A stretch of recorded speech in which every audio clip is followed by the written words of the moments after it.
పల్నాడు జిల్లాలో జంట హత్యలు చోటు చేసుకున్నాయి. అన్నదమ్ములని వేట కొడవళ్లతో నరికి చంపారు ప్రత్యర్థులు.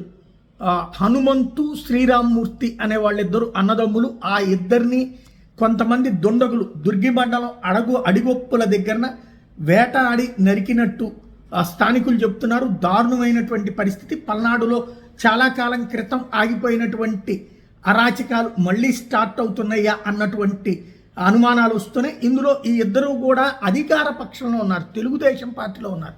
తెలుగుదేశంలో ఉన్నటువంటి హనుమంతు శ్రీరామ్మూర్తి ఈ ఇద్దరు కూడా తెలుగుదేశం కార్యకర్తలే. దుర్గి మండలం అడిగొప్పుల దగ్గర ఈ వేళ జరిగినటువంటి దారుణంతో సంచలనం అవుతుంది. ఆ ప్రాంతం అంతా ఒక్కసారిగా ఉలిక్కిపడింది.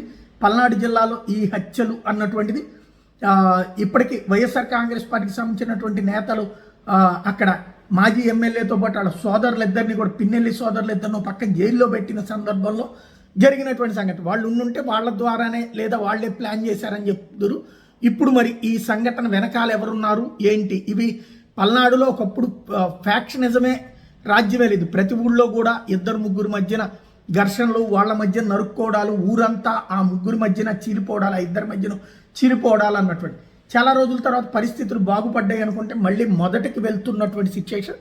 దీనికి కారణం ఏంటి? ఎవరు రెచ్చగొడుతున్నారు, ఎవరు ఈ ఘాతుకాలకు పాల్పడుతున్నారు అన్నది సమగ్రంగా అధ్యయనం చేసి దీన్ని గనక కంట్రోల్ చేయకపోతే మళ్ళీ పాత రోజుల్లోకి వెళ్ళే ప్రమాదం పొంచి ఉంది.